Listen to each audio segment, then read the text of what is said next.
자, 오늘 이 시편 8장의 주인공은 누구일까요? 예수님일까요?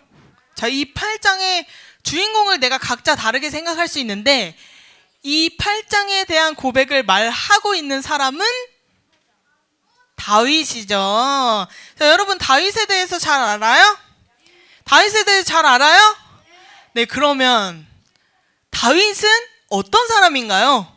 하나님을 잘 믿고 하나님을 사랑하고 그런 사람이기도 했고 어릴 때 양을 치던 목자이기도 했고요. 또 나중에 커서는 조금 더 큰 소년일 때는 골리앗을 혼자 힘으로 죽인 사람, 또 더 커서는 왕이 되었고 더 이후에 있던 일들까지 오늘 잘 나눠줬어요. 자, 이런 다윗은 그럼에도 하나님을 잘 믿고 하나님 말씀대로 살았던 성경 속 인물 중 하나예요. 이런 다윗이 평생 동안 제일 많이 길게 당했던 일이 있어요. 뭘까요? 맞아요. 도피 생활. 도망치면서 살았어요. 근데 왜 이 다윗이 항상 도망치면서 살았을까요? 다윗은 어렸을 때부터도 모두가 무서워하던 골리앗도 가볍게 이겼는데 왜 싸우지 않고 도망만 쳤을까요? 다윗이 이길 능력이 없어서? 아니면 너무 무서워서 도망쳤을까요? 아니에요. 사실 다윗은 하나님이 내 편이라는 것을 확신하고 있었어요. 그래서 내가 싸우지 않아도 하나님이 그 적을 이기실 것이라는 확신이 있었기 때문에 굳이 싸우지 않았던 거예요. 우리가 보통 생각하는 이길 수 있는 능력을 생각한다면 맞서 싸워서 이겼을 때 내가 더 큰 힘을 가지고 있고 큰 무기를 가지고 있어서 싸워 이기는 것을 우리는 능력이라고 생각해요. 그런데 다윗이 생각했던 능력은 조금 달라요. 맞서 싸우는 게 아니라 하나님을 의지하고 하나님께 피하는 거였어요. 싸우지 않고 이길 수 있는 거예요. 바로 하나님이 이기게 하시기 때문이죠. 하나님께 피하는 게 능력이라고 하고 있어요. 그러면 여러분들도 어려운 상황이 있을 때 우리도 하나님께 피해야겠죠. 근데 어디로 피해야 돼 그럼? 어디로 가야 돼요? 해외? 어디로 가야 돼요? 자, 바로 여기에 대한 답이 오늘 읽은 시편 8장에 나와 있어요. 우리 같이 1절 말씀 읽어볼게요. 시작! 여호와 우리 주여, 주의 이름이 온 땅에 어찌 그리 아름다운지요. 1절에서 다윗이 말하는 하나님이 계시는 곳은 어디일까요? 어디일까요? 온 땅이에요. 모든 땅에 하나님이 계시다고 말해요. 그러면서 다윗의 하나님이냐? 다윗만 그런 하나님을 만날 수 있냐? 아니죠. 여기서 우리 주라고 말하면서 나의 하나님, 나의 주님이라고 하는 게 아니라 우리 모두의 주님은 이 온 땅에 계세요 라고 말하고 있어요. 하나님은 모든 사람을 사랑하시고 가는 곳마다 어디든지 하나님이 계신 곳이라고 다윗은 고백하고 있는 거예요. 다윗이 도망다니며 살 때 누구에게 가장 많이 쫓겼을까요? 사울 왕에게 가장 많이 쫓겼어요. 근데 왕에게 쫓길 때 도망칠 곳이 많이 있었을까요? 많지 않아요. 왜냐하면 모든 이스라엘의 땅은 사울 왕의 통치 아래에 있었기 때문에 다윗이 도망칠 곳은 많지 않았어요. 그래서 이스라엘 땅을 떠나 다른 땅으로 가요. 그 옆에 있던 블레셋 땅으로 도망가요. 근데 여러분 이 블레셋이 어떤 나라인지 알아요? 블레셋이 어떤 나라인지 알아요? 맞아요. 블레셋은 바로 이 다윗이 죽였던 블레셋의 고향이에요. 그곳에서 다윗을 반겨줬을까요? 아니에요. 다윗은 그곳에서도 안전하지 않고 도망칠 곳은 여전히 없었어요. 이런 다윗의 상태는 어땠을까요? 너무 두렵고 너무 무섭고 너무 힘들고 이랬을까요? 아니요. 다윗은 그렇지 않았어요. 다윗은 어디에 있든지 평안했어요. 그리고 기뻐했어요. 불안해하지 않고 위축되지 않았어요. 왜냐하면 이 구절에서 말하듯이 주의 이름이 온 땅에 가득했기 때문이에요. 다윗은 사람이 살지 않는 동굴에서도 잠을 잔 적이 있어요. 숨어 살아야 되니까. 근데 그때에도 다윗은 하나님 저 너무 무서워요. 힘들어요. 이제 도망치게 해주세요. 하나님 저 좀 살려주세요. 이런 말을 하지 않았어요. 다윗은 하나님 지금도 나와 함께 하시는 하나님 감사합니다. 하나님 찬양합니다 하면서 기뻐하는 찬양들이 이 시편 속에 굉장히 많이 있어요. 늘 기쁨으로 하나님을 찬양했어요. 이 다윗은 어디를 가나 하나님이 그곳에서도 함께 한다는 것을 알았기 때문이에요. 이 여기서 말하는 주의 이름이라고 하는 것은 그 사람의 존재를 의미해요. 여러분들도 이름 하나씩 다 가지고 있죠? 여러분들 이름의 뜻이 뭔지 알아요? 알고 있어요? 내 이름에 그 뜻이 있듯이 너는 이런 사람으로 살으렴 하고 지어주신 이름이에요. 전도사님의 이름 뭔지 알아요? 이름 알아요? 네, 하영이라는 이름인데 이거는 하나님의 영광을 위해서 살으라고 부모님이 지어주신 이름이에요. 자, 네? 네? 이 씨는 뭐... 네, 성이죠? 네, 이 씨는 별 의미가 없습니다. 자, 이 이름은 그 사람이 어떤 가치를 가지고 살아가느냐가 담겨 있는 게 바로 이름이에요. 그래서 성경에서는 그 사람이 변화되었을 때 종종 이름이 바뀌는 것을 볼 수 있어요. 자, 이름이 바뀐 사람, 아브람이 아브라함으로 바뀌고 야곱이 이스라엘로 바뀌고 사울이 바울, 사레가 사라가 된 것처럼요. 이름이 바뀌었다는 것은 그 사람의 삶의 가치가 바뀌었다는 뜻과 같아요. 다윗이 어딜 가든지 그 주의 이름이 가득했다는 것은 어딜 가서나 하나님을 만났고 하나님과 함께 동행하며 살고 있다는 다윗의 고백이었다는 거예요. 그럼 여러분들, 우리 하나님께 피해야 되는데 어디를 가야 하나님께 피할 수 있나요, 그럼? 사실 어디를 가든 온 땅에 하나님이 계시다고 하시잖아요. 어디를 가도 하나님께로 피할 수 있어요. 단 하나님이 나의 주인이시고 이 세상을 창조하시고 다스리신다는 믿음의 확신이 있다면 장소가 중요하지 않은 거예요. 그런 믿음을 가진 사람이 있는 곳마다 하나님이 함께하고 계신 거예요. 다윗은 그래서 어디를 가든 두려워하지 않고 당당하게 지냈어요. 어떤 도망자가 도망치는 와중에 잠을 편안하게 자요. 잠을 못 이루거나 아니면 금방 막 깰 거예요, 불안해서. 근데 다윗은 그 동굴 속에서 살면서도 편안하게 잠을 잤어요, 밤에는.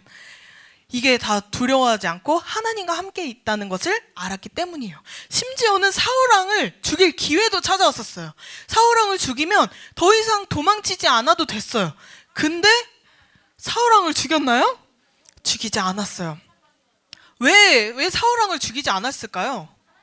아무도 보지 않은 것 같은 그 동굴에 나랑 이 부하와 저 사울왕만 있는 것 같아도 그곳에도 주의 이름이 있기 때문에, 하나님이 거기 계시기 때문에 죽이지 않았어요.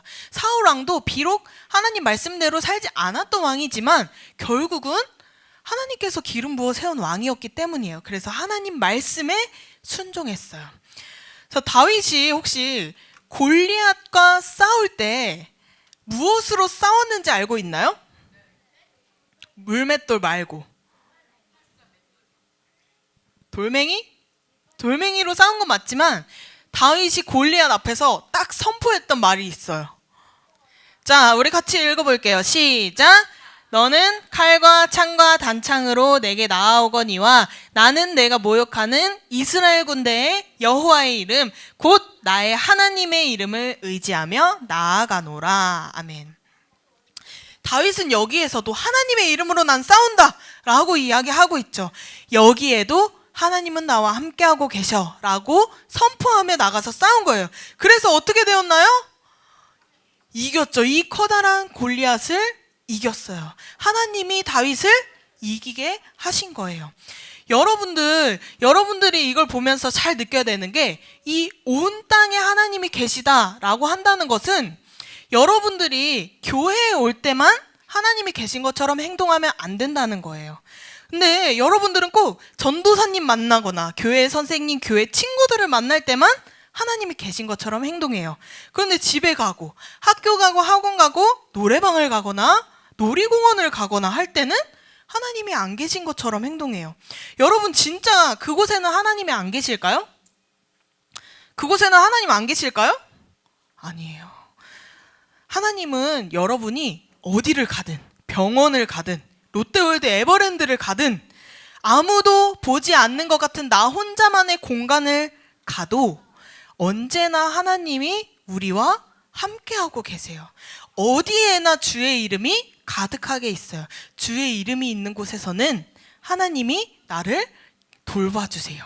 그럴 때 어떤 일들이 일어날까요? 오늘 성경에서는 이렇게 말해요. 젖먹이들, 젖을 먹을 만큼 아주 어린 아이들의 말로도 대적을 물리칠 수 있는 능력이 우리에게 주어진다고 말해요. 여러분들이 3살짜리하고 말다툼을 한다고 생각해 보세요. 여러분 이길 수 있어요? 없어요? 있어요? 없어요? 없어요? 부모님한테 말고 둘이서 말다툼을 했을 때 말로 이길 수 있어요? 없어요? 말로 이길 수 있어요. 왜 이길 수 있죠? 3살짜리는 우리만큼의 지식도 없고 말을 잘할 수 있는 능력도 우리보다는 조금 떨어져요. 그런 어린아이들의 말로도 아주 커다란 적들, 원수들, 그런 무시무시한 사람들의 분노를 잠재우고 원망을 잠재울 정도로 크신 능력을 우리에게 주신다고 이야기하고 있어요. 우리가 하는 이 다윗이 하는 이 작은 노래로 그들을 이겨버릴 수 있다는 거예요. 하나님께 피했기 때문에 가능하다는 것이죠. 이것이 우리가 살아가야 할 모습이에요. 하나님은 우리를 그렇게 지으셨어요. 하지만 우리가 그렇게 살지 못하는 이유가 있죠. 우리 마음에 죄 때문에. 죄가 정말 모든 것을 다 망쳐놓았어요. 하나님과의 관계도 끊어버리고 두려워하는 것들이 너무나도 많아지게 만들고 하나님을 의지하는 방법들을 자꾸만 잊어버리게 만들어요. 그래서 우리가 계속 예배드리고 말씀 공부하고 말씀 읽고 말씀 암송하고 계속 하는 이유가 뭐예요? 끊임없이 우리가 죄 때문에 잊어버린 것들을 기억해내기 위해서 노력하는 거예요. 우리가 노력해서 열심히 하나님이 계시다는 것을 확신하고 그런 믿음을 가질 때 하나님이 언제나 함께 하시고 우리에게 크신 능력을 허락해 주신다고 하셨어요. 근데 여러분, 하나님이 왜 우리에게 그런 큰 능력을 허락해 하셨을까요? 왜 그렇게 크신 능력을 생각해보면 조금 쉬운 것 같아요. 이렇게나 쉽게 우리에게 허락하셨을까요? 맞아요. 하나님은 우리를 그렇게 사랑하시기 때문이에요. 우리 오늘 읽은 3절을 보면 주의 손가락으로 만드신 주의 하늘과 주께서 베풀어 두신 달과 별들을 내가 보오니, 다윗이 지금 하나님이 지으신 그 밤하늘을 보고 있어요. 하나님이 직접 만드시고 직접 돌보시는 이 세상이에요. 너무나도 아름답고 너무나도 예쁘다고 찬양하고 있어요. 근데 하나님이 이것을 왜 만드셨을까? 4절에 그 답이 있죠. 사람이 무엇이기에 주께서 그를 생각하시며 인자가 무엇이기에 주께서 그를 돌보시나이까? 이 모든 것들이 나를 위해서 지어졌다는 거예요. 우리를 위해서 지으셨다는 거예요. 하늘의 달과 별들이 너무나 아름답다고 찬양하고 있는데 그 모든 아름다운 것들이 사람을 위해서 지으셨어요. 다윗은 이것을 감사하며 찬양하고 있어요. 하나님도 우리가 처음에 지었던 그 모습 그대로 살아가기를 원하세요. 우리를 그렇게 사랑하시고 아끼시고 걱정하기 때문이에요. 우리를 얼마나 사랑하셨으면 하나님과 비슷하게 지으셨지만 하나님보다는 조금 못하게 지으셨어요. 그 다음에 이 세상과 이 동물들을 다스리는 역할까지 사람에게 주셨단 말이에요. 사람에게만 주셨어요. 하나님은 이렇게나 우리를 사랑하세요. 그래서 죄로 빠진 사람들을 내버려 두지 않으시고 예수님의 십자가를 통해서 구원도 주셨어요. 하나님은 이런 다윗과 또 우리 한 사람 한 사람을 기억하며 돌보아 주세요. 다윗은 이 밤하늘을 바라보며 그런 하나님의 사랑을 바라봤어요. 우리 친구들도 이 세상을 바라봤을 때 너무 예쁜 야경, 너무 예쁜 노을, 너무 예쁜 세상을 바라봤을 때 그 어떤 세상이라도 하나님을 바라보고 하나님께서 우리에게 주신 그 사랑을 찾기를 바랍니다. 아름다운 하늘을 볼 때, 꽃을 볼 때, 달과 별, 나무, 이 세상의 모든 것을 통해서 여러분들이 하나님이 나를 위해서 만드셨구나, 이 사실을 깨달았으면 좋겠어요.